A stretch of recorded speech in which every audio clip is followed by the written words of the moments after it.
Hello and welcome to Coffee and Comebacks. And today I'm delighted to say I'm joined by Petra Velzeboer. Petra's a psychotherapist. She's a coach and she is CEO of PVL, a mental health consultancy, which is a business for good. And we're going to find out more about that organisation as we go through our conversations. I'm really excited to hear about that. We're also going to hear and start with Petra's story.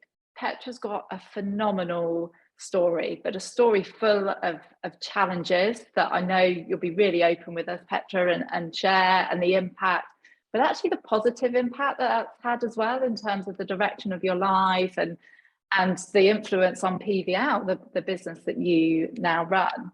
So Petra grew up in a cult, and I'm not going to steal her thunder because it's an inspiring story, it's a humbling story, and I'm looking forward to hearing about it and sharing that with all of our listeners. So Petra, we're going to start with who you are. So if you could introduce yourself and tell our listeners what you're all about.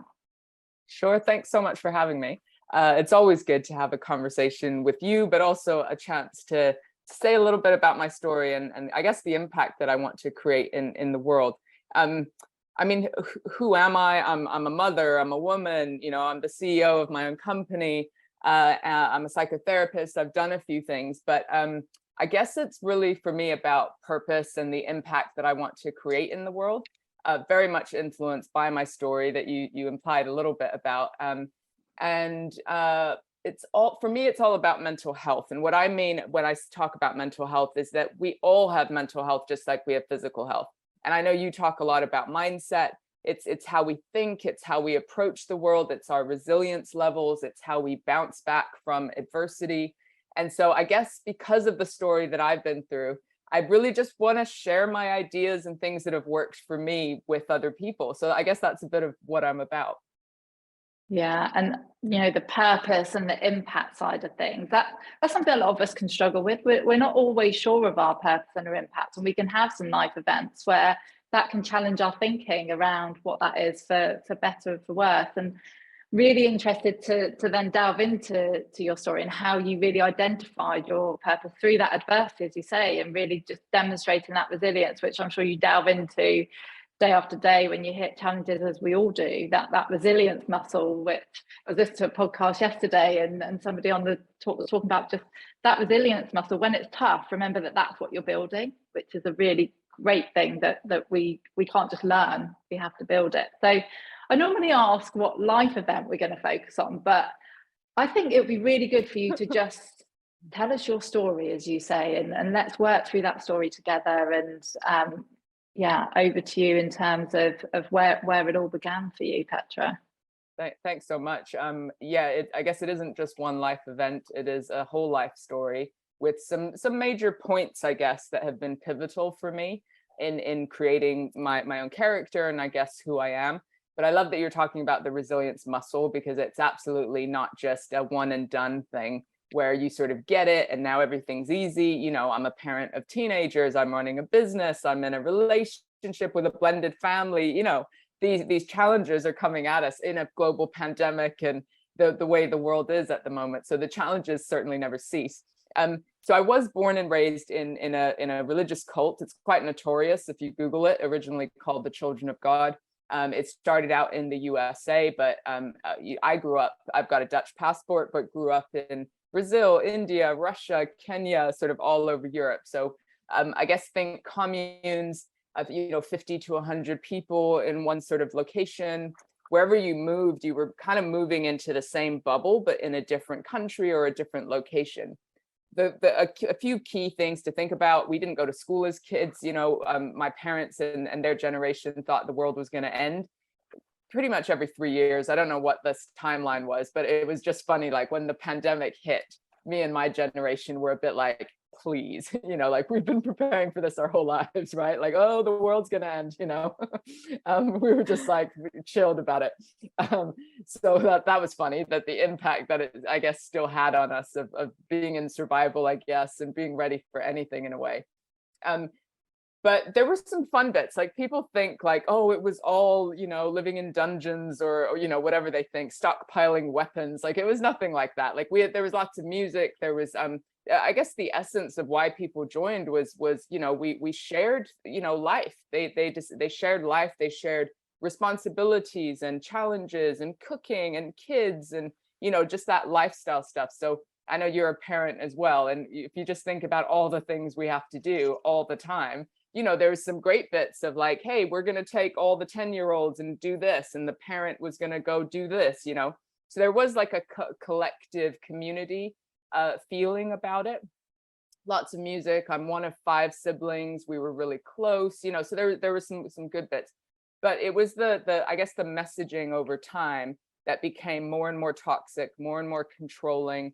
They believed in free love. And if you think of, people who had egos and just weren't taking it in the way it was intended, there's lots out there just around abuse and, kids being in situations that weren't healthy.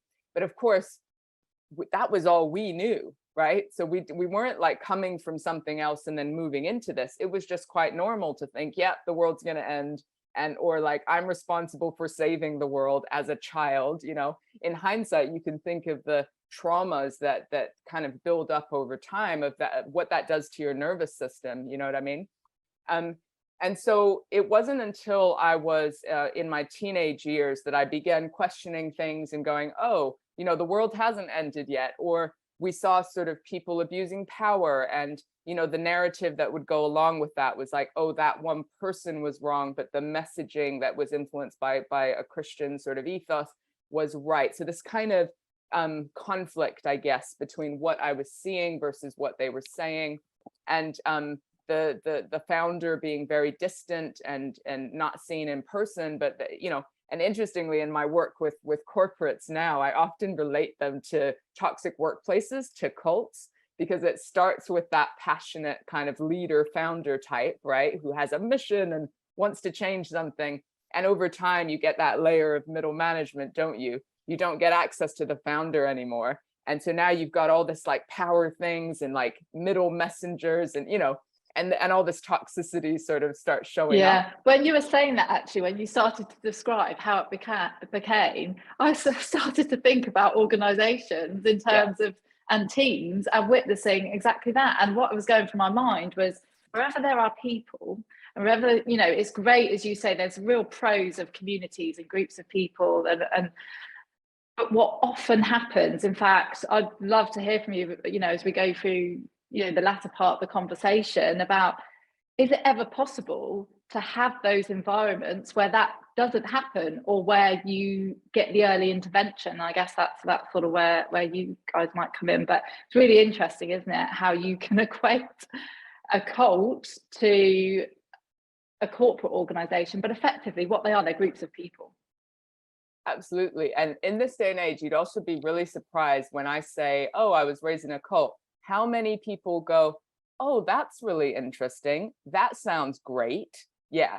And I think it's because of the communal piece. Like we're such a lonely society at the moment, right? It's so individualistic. If you think of the cities, if you think of the experience of the pandemic, the isolation, people think of communities and the commune and those pieces of the story and think, that must just be amazing, just to be like connected and have a shared purpose. And there are and it just says to me like what people are lacking at the moment. And is there, and I guess that's the seed of the business, is like, is it possible to get this right and to go into a place where people have autonomy, they feel connection, but they still have the ability to think for themselves. And so there's a lot just in my mind these days with the media around groupthink and around the influences, that even in mental health and well-being, there's so much noise. Do this, this, this, this, this. And we can feel overwhelmed by the advice on how to invest in ourselves, right? So I guess my message is really like, how do we tap back into our own voice within this world of noise, media influences? Oh, anyway, I know I'm jumping way ahead, but that's certainly my thinking in like this topic is like, how do we think for ourselves? And we will go back to your story, but please don't apologize, because honestly, I'm sat here and I'm sure our listeners as well, just relating to it, but also really intrigued to understand, how do we navigate that? Because you're absolutely right. The last 10 years, even before the pandemic, but certainly accelerated by the pandemic. There's much more conversation around mental health, much more conversation around the things that we need to do to take responsibility for it. But as you say, there's also so much out there that you find people just going, well, I don't really know what I should do. So they end up not doing anything. And actually it becomes more like an overwhelm, and it creates an anxiety that they're not doing all those things, because on social media, they see that others are doing it, or they see their friends go, oh, I'm doing this and doing that. So yeah, I think it's a really sort of, well, I feel like we could sit here and talk about it for hours, but unfortunately we don't have hours. But yeah, so go back to your story then, Petra, in terms of how it started to feel toxic. What started to happen when you got to that position in your teenage years? So there were so many things, and it was when they're little things, your brain goes, oh, that was just that. Like the narrative is to brush it under the carpet, I guess. But people would get punished publicly if they disagreed with the thinking. They would be excommunicated, ostracized. They would disappear. So when you're a kid, they just disappeared, but you didn't know what happened. Obviously, nobody got murdered. Don't worry. But it was more like they just were not. One day they were in the community, the next day they weren't. So it was like any voices of dissent were quickly squashed, so to protect the narrative, right? And so I actually ended up being really good at leading a double life. And I think many people can relate to this as well. Like, what's the mask we wear in the workplace versus what's actually going on for us? So I was actually quite trusted and developed into leadership roles. I would help run youth camps and programs, when I was quite young. So I was like 18, 19. And on the flip side, my sister had already left the organization. And so I was able to kind of visit her and then lead a completely hedonistic life where I started exploring alcohol, drugs.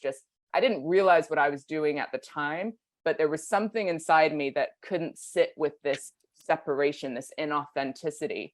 And I've got kind of an addictive gene. There's a whole, conversation that could happen there. But I just started using alcohol, just anything to numb out and to escape. And I think these days people are numbing out and escaping in more ways than we can count as well, with just Netflix scrolling, to alcohol, to whatever it might be, shopping, to just not feel. And so I led this double life for a good while until I fell pregnant with my son from a relationship that was somebody outside of the community, which was highly frowned upon or illegal. And so that kind of was the catalyst, I guess, for me cutting ties completely to try and see. So I moved to London then to try and see what it would be like with my boyfriend at the time and raising my son.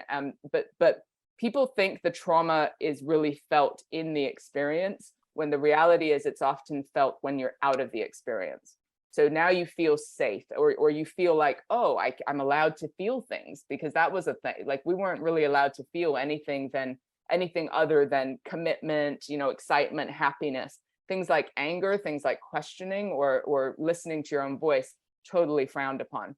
So it was actually afterwards, while I'm now gone from living with people all the time to this London flat with my son, my boyfriend would go to work, and I just sat there thinking, what has happened to my life? Like, who am I? So imagine having 1,000% purpose from the moment you are born. Even if it's not your purpose, you believe that it is, right? Because it's the collective purpose. And now feeling invisible, lonely, isolated, purposeless, which spiraled me into depression, alcohol addiction, and my own rock bottoms, I guess, of putting myself, my kids in danger. I then had a daughter as well. And it was from those crash points a few years in that I then began to build a different story for my life. Okay. And would you be comfortable in just sort of taking us through some of those crash points in terms of some of the rock bottom moments, but then how you're able to draw in on that resilience muscle effectively and build up that strength to then come out in what, we were saying before we started, we have this appearance of people think, oh, you're all so together.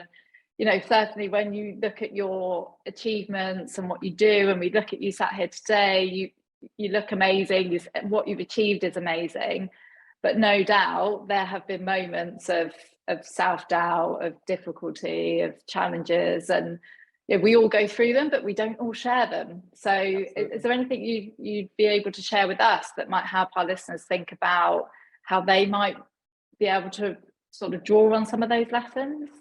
Absolutely. So remember, I didn't go to school. So I now have two young kids. I don't have an education or a career path at all, right? And I'm now in a country that is not my home country. And so my baseline at 22 years old is zero, right? And I now have kids. So I now have like baggage, as it were, which would make it harder to create any kind of life.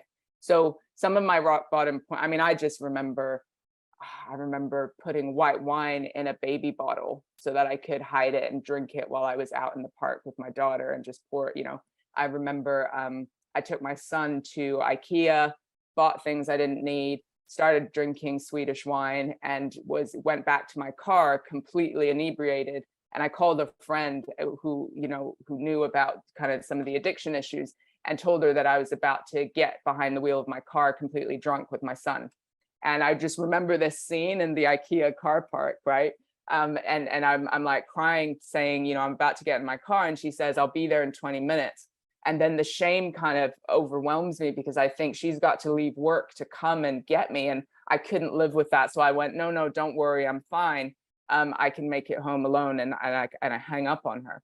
And I end up driving in blackout and coming to having had a head-on collision with another vehicle with my son strapped in the back of the car. So like, this is the level we're talking about. And what's interesting is, thankfully it was a small London road. It wasn't a high speed sort of impact. And so there was just sort of bumps on both of our cars. But what was interesting is I remember in and out of blackout chatting to the other driver who's like, don't worry, it's a company car, and like gives me his insurance, whatever. And then there were some onlookers, and nobody stopped me from getting back in the car to drive the rest of the way home. And what that says to me is I was so good at the mask. I don't know if I can swear on this podcast, but I was so good at just going, I'm good, don't worry, right? And so when I do talks and keynotes, I often show like two images. I think you've seen some of my talks where I show the one where I look destroyed, shaved head, I look like in total abject despair. And then I go, this isn't the picture that captures when I wanted to take my own life. And I switch the picture, and it's me looking a bit younger, but arguably like this, hair and makeup. And I've got my young daughter with me, and I've got a giant smile plastered on my face, right? And I show those two images to highlight to people what struggling actually looks like, and to get away from this idea of like, what are the signs and symptoms of despair? Because those of us who are really struggling often do our hair and makeup and show up at the world with the big smile on our face, So it was moments like that ended up kind of waking me up to needing to do something, because I remember waking up one day thinking, today's the day I'm going to end my life. And for some reason that day, another thought came into my mind as well. And that was, what if you postpone taking your life for 1 year? And this isn't advice. I know I'm a psychotherapist and all of that right now, but it's not advice. But for me, that for some reason gave me an exit strategy. So it meant it didn't matter if my experimenting with well-being totally failed. It didn't matter anymore because I had an exit strategy. I had convinced myself that my own kids would be better off without me. And for people who kind of judge somebody who's in that state of mind, that your brain will convince you of those things, right? That you are the burden or the problem, and they will be better off without you. So to jump into like the resilience muscle, that whole year came and went, right? And all it was experimenting, 3-minute guided meditation when my nervous system was shot, going to Alcoholics Anonymous. For me, alcohol is very intrinsically connected to depression. For me, the alcohol comes first. But I was trying to treat depression. So I was like going to the doctor, help me not feel so low, but not willing to give up drinking. When I give up drinking, my depression leaves me, right? So it's just worth, sometimes people are like, what comes first? So for me, quitting drinking was the first step, but also it was the community of AA. Now I don't go anymore. It's not my kind of long-term path. It's another cult, arguably, but whatever. But what it did do was I could observe people being honest. So I watched people going, I was like, oh, people are saying what? People can talk about their own stuff. And so I observed, and then I would practice, and I'd be tears going, I did this, or, I'm like this, or I feel like this, but it was that practice that enabled me slowly to build up that resilience muscle. And, life wasn't perfect after that year by any stretch of the imagination. But I learned a few things that still influence my life, which is we can teach ourselves to be happy. We can take responsibility for our mental health. And it's not a one size fits all. We can experiment, and everybody's different. And that's what I mean, what I said earlier about dialing up like your own voice. What do you think you need? How can you experiment with your own mental health journey rather than giving away your power to the Instagram influencer, to the doctor, even to the YouTube post, like whatever it is, like, you better than anyone ever will. And so long story short, I ended up studying night school, like got a master's degree, hustled, invested in myself. And, those were the small steps that years later completely radically changed my life. It's like that, right? It's not an overnight thing. Yeah, and that's the thing, isn't it, where and I'm probably arguably one of the worst for wanting instant results. And it's, it's like I'm rehabbing at the moment from my operation. I've been back in the gym for 10 days. I'm allowed to go on the cross trainer, and every day I find myself looking to see, am I a little bit more toned again now? And honestly, this is about the long burn. It's probably going to be a year until I'm able to go, oh, actually, I'm feeling like my body's getting back to some form of fitness. But we want that instant gratification and that instant sort of need for, okay, we're doing the right things. And I was having a conversation the other day. It's interesting you say about finding what works for us and our mental health. And I don't know about you, but I feel like what we need at one stage of our lives, a bit like you were saying about AA and the community there, is not what you might need at another stage. And sometimes we can say, so meditation's a really good one. I've always struggled with it, as in my mind's too noisy and I need to be, on the go to be able to relax, if that makes sense. So I used to be able to go running and all of those things. That was my way of deloading, of letting my mind flow freely and de-stress. Well, I've not been able to do that, obviously, for a period of time. Yeah, so I had to find ways to replace that. So, for example, I started cold showers, and people say, well, what's it really do? What's the benefits? Well, firstly, there are lots of benefits of cold water exposure, but beyond that, it's a little thing I do each day.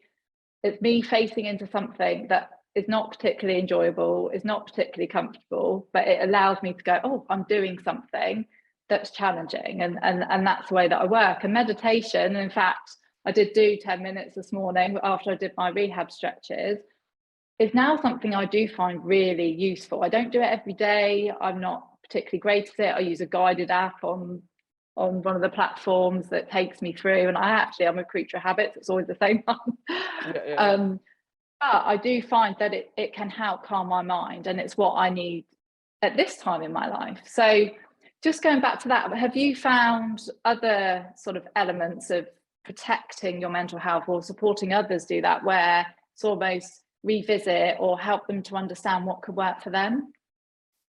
I love what you're saying, because even pre-pandemic and then within the pandemic, sort of isolation, lockdowns, and then post, people's routines have had to be reflected on and changed, right? So I think people who stay stuck in the thing that they think always worked for them but now isn't get very frustrated and then go to the doctor because they're like, this isn't working for me, or something, right?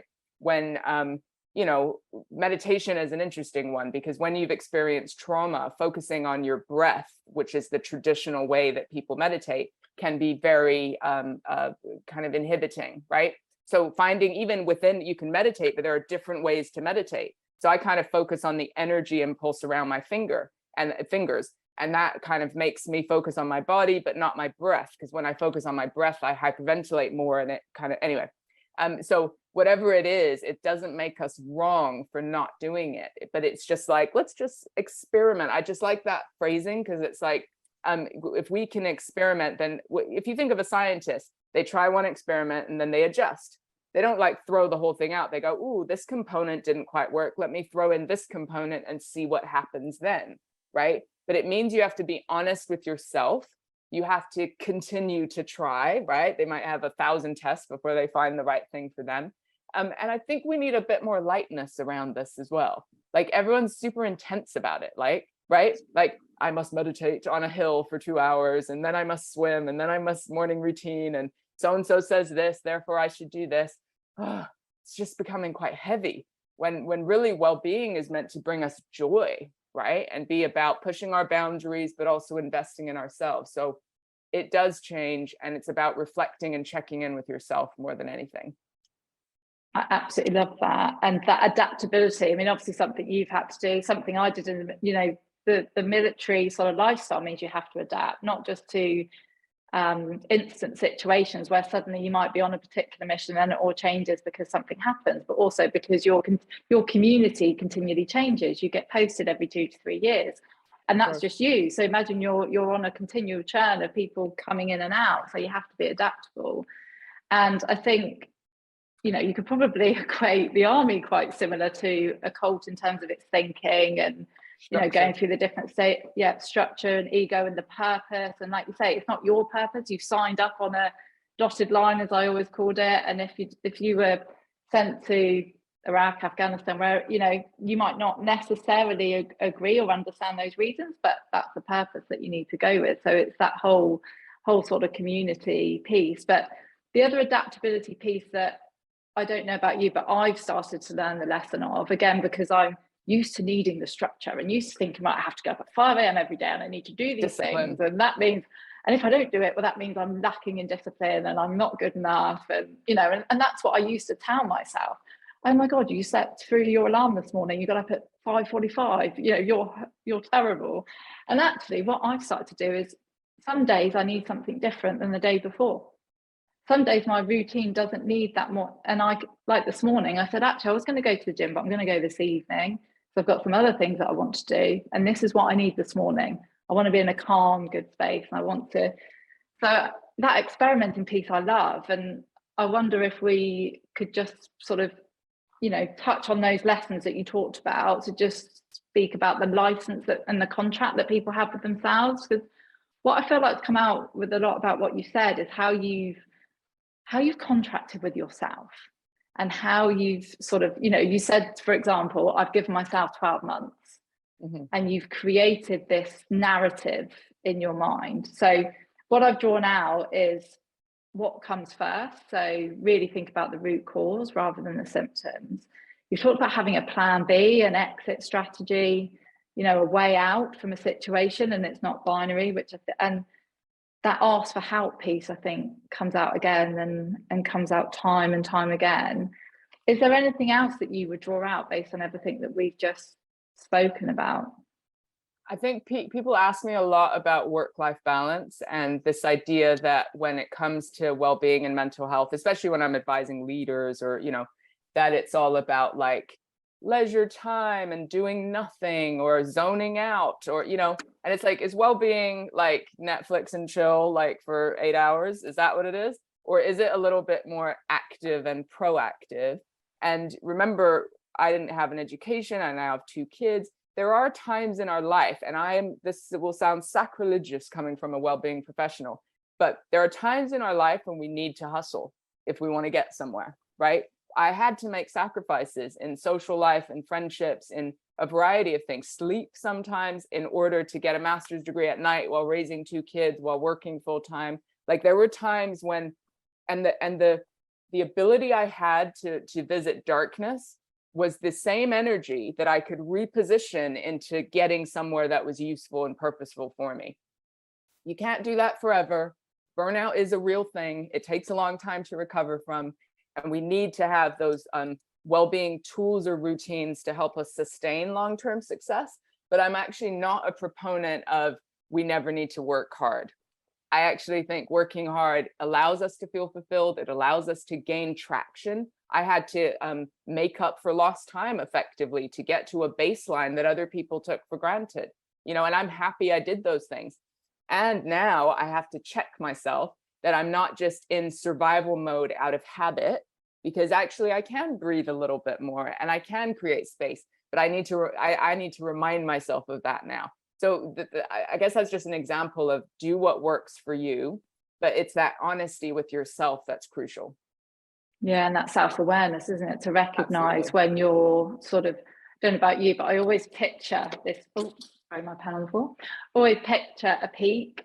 So if I'm sort of working, and I'm, you know, really focused on something, on whatever it might be, short or long term, and then I get to a peak. But I know when I start to come down from that peak, I don't know straight away because you don't know, but you start to see signs of, okay, I'm feeling a bit more tired, or I'm a bit more grumpy with my children, or intolerant, or I'm not fitting the things in that are really important to me, and I'm going down the productivity curve, and it's almost go, right, okay, I'm in that cycle. And I think it's a really good message what you talk about there. It's like business cycles, isn't it? You want to, I think you mentioned earlier about, you know, life is a pathway that goes up if you were to just take a, you know, end point to start point. But actually in between that bit, like, you know, markets, you know, go up and down, and there'll be different phases, and maybe we don't give enough license to ourselves to feel and experience those phases and recognize when we're just in a different part of our cycle. Absolutely. And it doesn't mean you're not making progress when you feel similar feelings from before. It just means you have another opportunity to look at what's going on for you. Think about your environment, your internal world, the things you're spending your time on. People don't give enough credit, I think, to their environment. What's your home life situation like? What are your media influences? Who are the friends and the people that you allow in your life? Like that piece. We all sometimes think it's just our internal world, and that's what I have a problem with in the mental health space. It's just a chemical imbalance. You're just that way. When actually there's so much more evidence now about environment. You know, you had a physical health challenge, you know, that's something that can happen that now affects your environment that you now need to completely readjust to, right?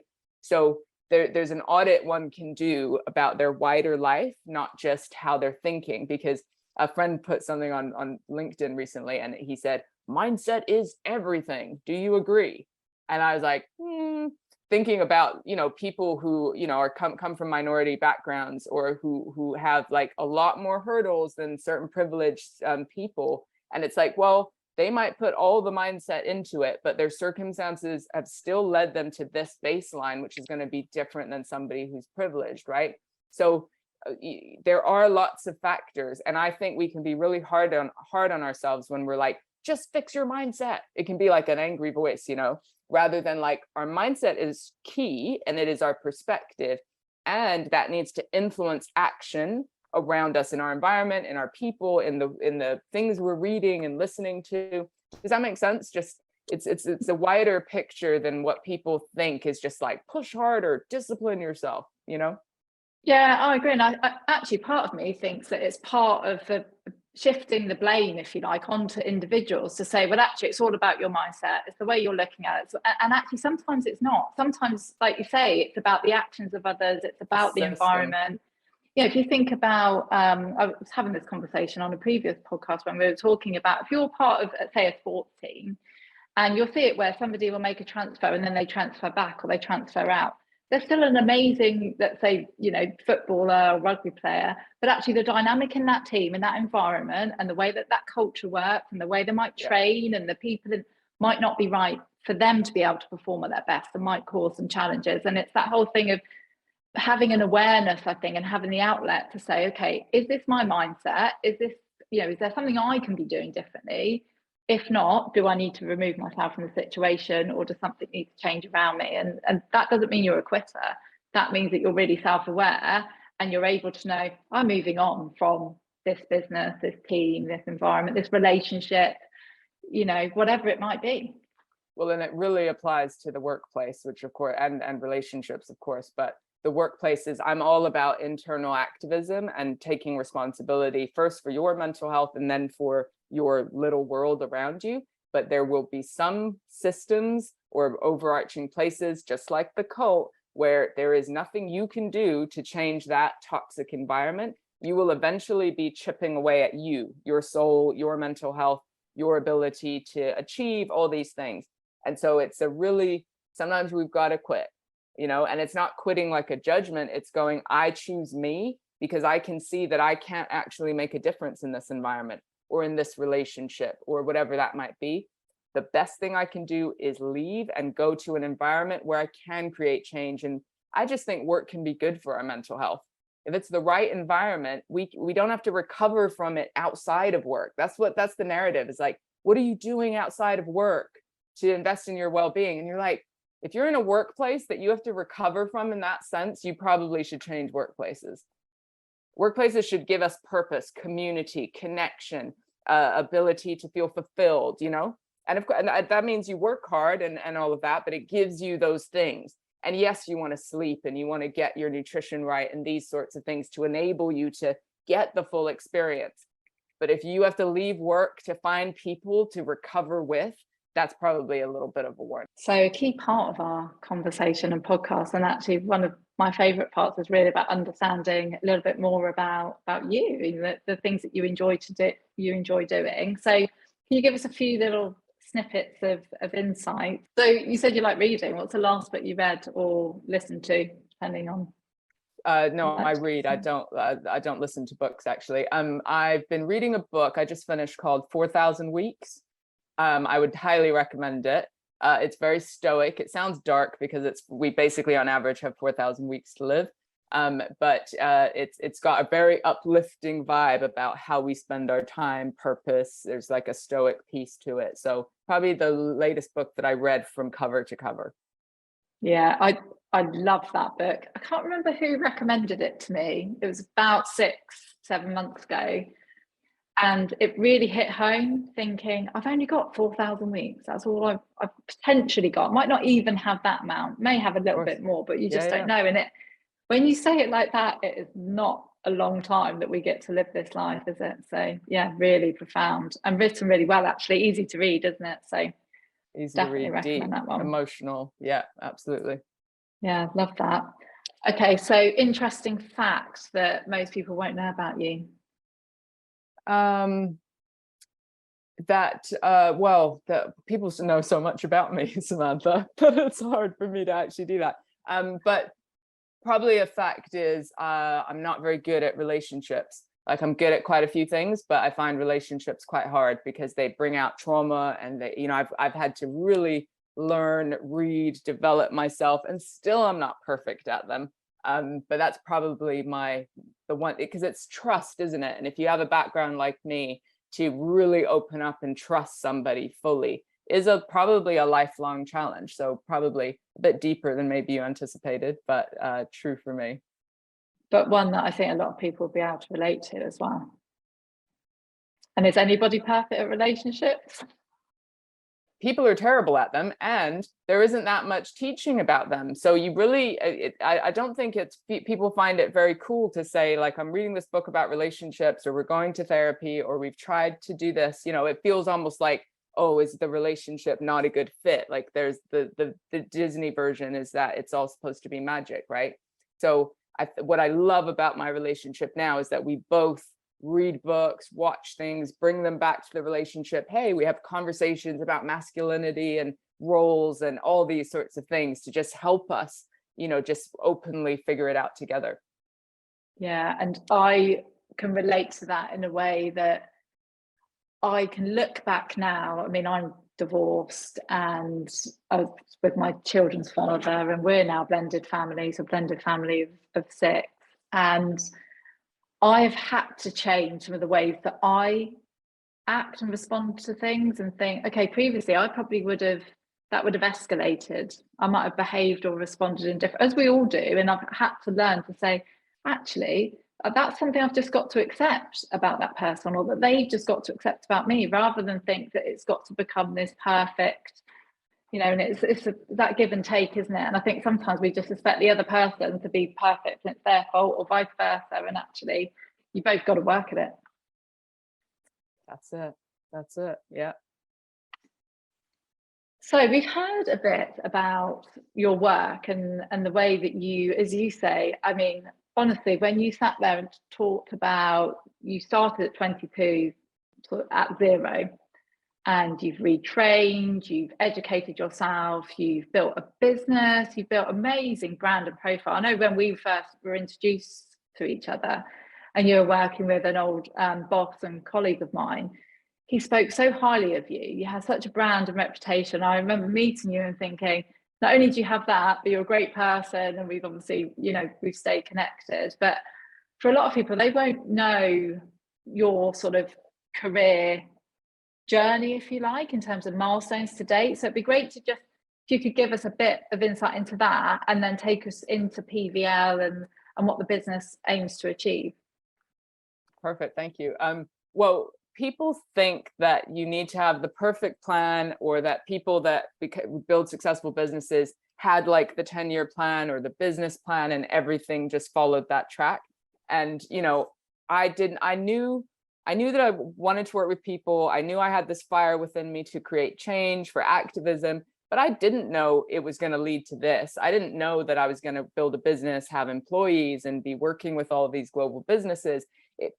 It wasn't there. I trained as a counselor. I did a master's to be a psychotherapist. So I had a private practice, just one-to-one for a while. I was in youth mental health. So young people, I guess teenagers have always, this is hilarious because now I have two of them.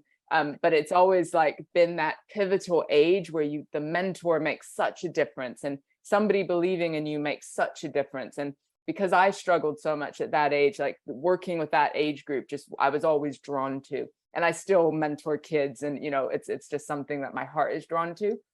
But then my own mental health story affected me pursuing kind of mental health. But even then, I didn't know what I wanted to do. And I was the person, if I worked in a company that took every course that was going, if they had a training day, if it was even left field, I was going to be there. I was going to attend it.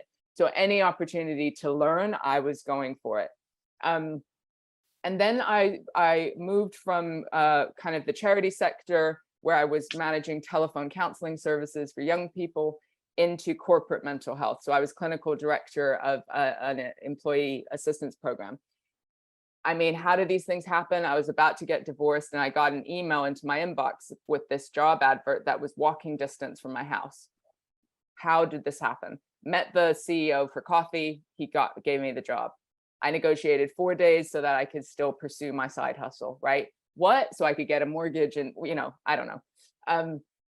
But it was in that job that I, again, when a request came in for training or any kind of thing, I would be like, yes, we can do it. I'm all about saying yes and then figuring out how later. So that's probably, if there was like a theme, it would be like, of course I can do it. And then I'd freak out and figure out how to do it, right? Just like when I started my podcast. Let's start a podcast. This is gonna be great. And then you go, oh, there's all these things you have to do. And then you have to keep it up, right? There's like a whole bunch of stuff. But I was always like, even when I did my master's degree, because I never did a degree, I lied about GCSEs. I applied for the master's degree thinking there is no way on this good earth that I will get accepted. But for most people, if they think there's no good way I'm going to get accepted, they won't apply. For me, I'd be like, so who cares? Let me apply. There's no way I'm going to get in. That's, I think, the difference is like, we'll do the thing. And then I got invited to interview, and I was like, there's no way they're going to accept me onto the course. Like, please, right? But I showed up, right? Nervous as hell. And then when I had to start, I didn't know how I was going to pay for it either. I didn't know. I didn't have a plan for how I was going to pay for it. I didn't have the financial resources. But then they said your enrollment starts in September. I had to figure it out, right? So I guess that's, if there was an essence of what's driven me, I've been able to do that. But also, I guess it's the self-awareness piece. Like working in places that were toxic, I would leave. I'm not staying here for 10 years. My mental health is too important to me, right? That job that I got, I stayed for exactly 1 year. I learned everything I could about corporate mental health. I did training and development with clients within there. And then arguably, I was the only breadwinner. I now had my own house and 2 kids, and I quit the job, right?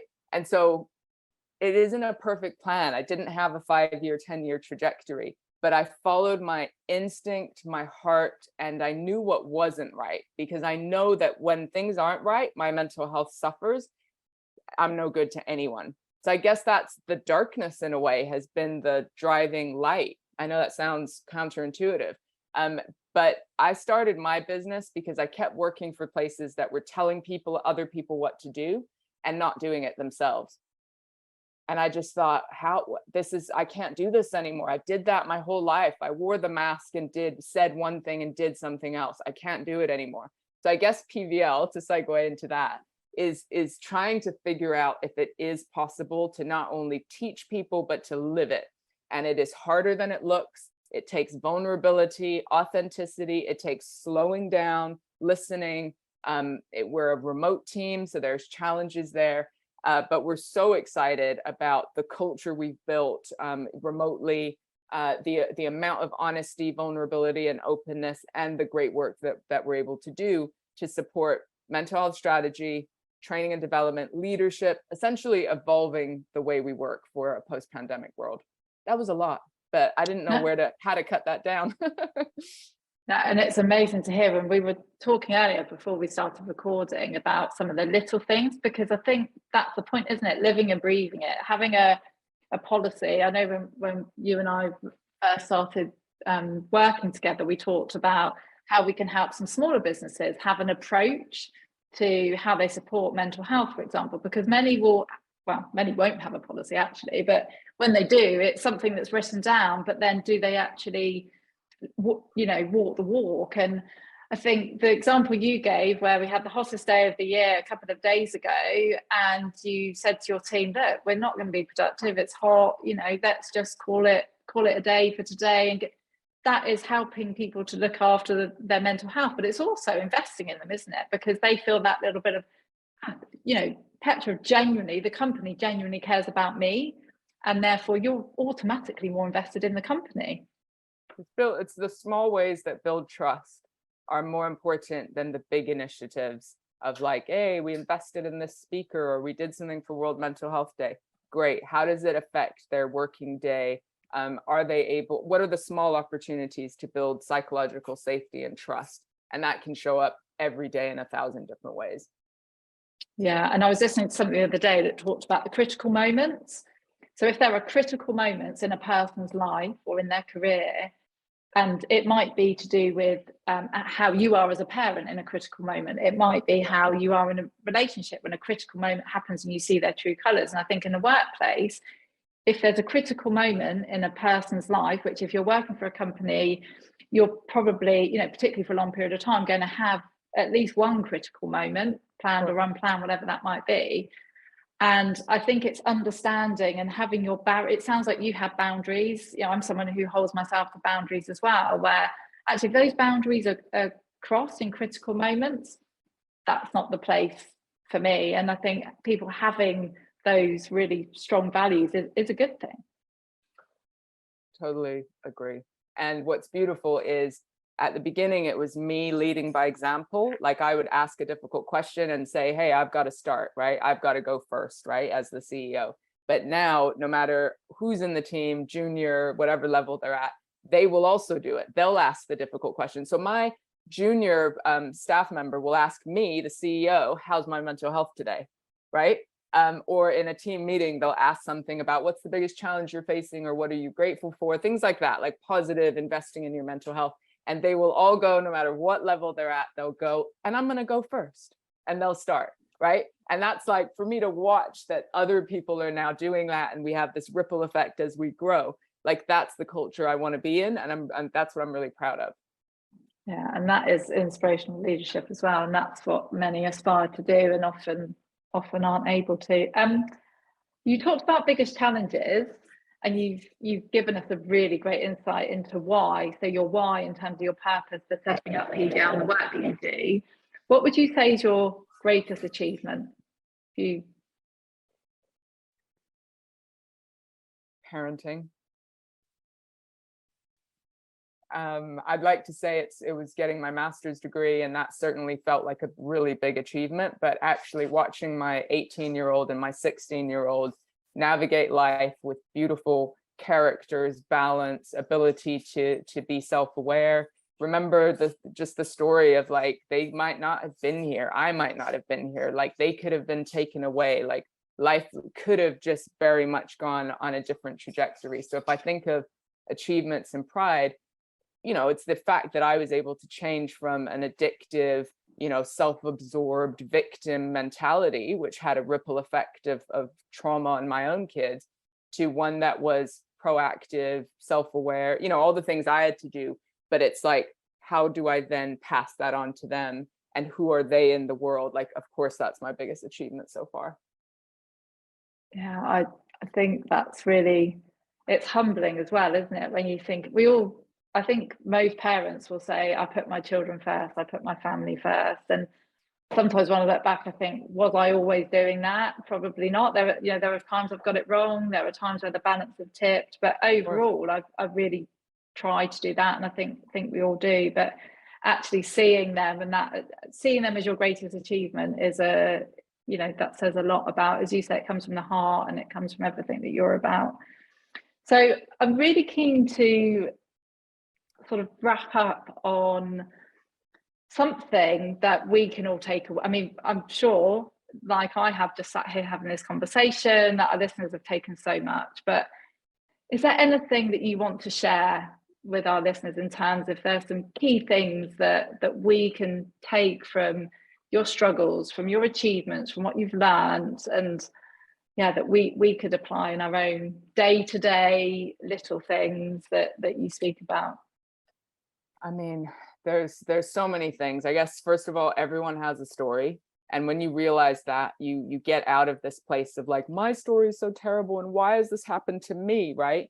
And when we open up about our stories, we realize that no matter what someone looks like on the outside, they have a story, whatever it might be. And so when we realize that, we can have more kind of empathy, but also challenge ourselves that this is part of the human experience, to have challenges and a story and stuff that holds us back, and kind of what are we going to do about it. The second thing is I am a proponent of action over a plan any day of the week.